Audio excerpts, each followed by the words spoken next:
आपण देवाची आळंदी म्हणतो तर ती आता हादरली आहे। एका 19 वर्षीय युवतीच्या अपहरणानं आणि अत्याचारानं संपूर्ण परिसर हादरून गेला आहे।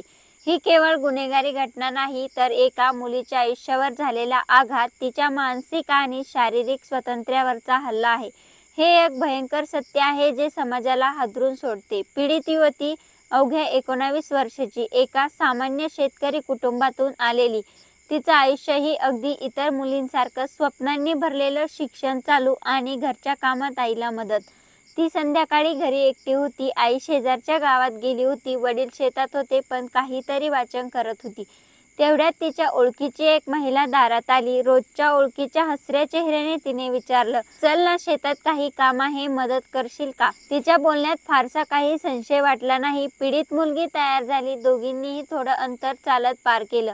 मात्र काही वेळात एका काळ्या रंगाची एर्टिगा गाडी त्यांच्या समोर थांबली। गाडीच्या दरवाजातून दोघे बाहेर आले। पीडितेला काही समजण्याच्या आत त्यांनी तिच्या हाताला धरून जबरदस्ती गाडीत ढकलले। तिने आरडाओरडा करण्याचा प्रयत्न केला पण त्यांनी तिचं तोंड घट्ट दाबलं आणि एकाने तर स्पष्ट धमकी दिली, गप्प राहील नाही तर तोंडावर ऍसिड ओतू। ती भीतीने गप्प झाली, डोळे भरून आले, जीव गलबलला। त्या क्षणाला तिला स्वतःचा जीवही वाचेल की नाही याची खात्री नव्हती। गाडी वेगाने चालत होती, दिशा माहीत नव्हती, वेळ माहीत नव्हता, पण प्रत्येक मिनिट त्यासाठी नरकासारखा होता। गाडी अखेरीस थांबली। ती होती पुण्याजवळील आळंदी। आळंदी, जिथं संत ज्ञानेश्वरांची समाधी आहे, भक्तीचा मार्ग आहे आणि दिवसभर कीर्तनाचे सूर ऐकू येतात। पण त्याच पवित्र गावात त्या दिवशी अर्धमांची सीमा पार करण्यात आली। तिला एका घरात घेऊन गेले। घरात आधी 4 लोक होते, कीर्तनकार सुनीता अंधाळे, अभिमन्यू अंधाळे आणि ते दोघेच, अण्णासाहेब व प्रवीण। दरवाजा लावला गेला, खिडक्या बंद।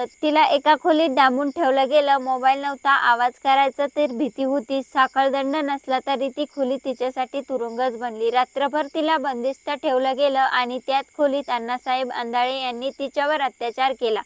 एकटेपणा, अशक्तपणा, भीती आणि लाचारी याचा तो एकत्रित आघात, जे तिचं शारीरिक अस्तित्व भेदून गेलं। असं तिचं मानसिक बळही सगळं संपल्यावर ती शांत बसलेली होती। डोळ्यातून अश्रू थांबले होते, एक विचित्र शांतता होती।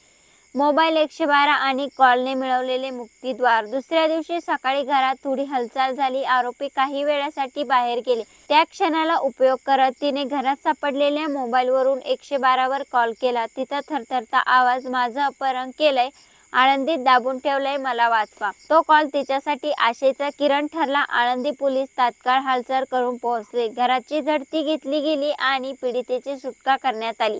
त्या क्षणाला तिच्या डोळ्यात पुन्हा पाणी होतं, पण ह्या वेळेस ते अशक्यतेचं नव्हतं, ते हळूहळू उमजणाऱ्या सुटकेचं, जगण्याचं आणि न्यायाच्या प्रवासाचं होतं। पोलिसांनी घटनेच्या गांभीर्याने भान ठेवलं। लगेचच आरोपींना ताब्यात घेतलं गेलं। पीडितेला वैद्यकीय तपासणीसाठी पाठवण्यात आलं आणि तिने समुपदेशन सुरू झालं, कारण फक्त शरीराचं नाही तर मनाचंही उपचारण होणं गरजेचं होतं। मात्र सुरुवातीला तिने तक्रार करण्यास नकार दिला।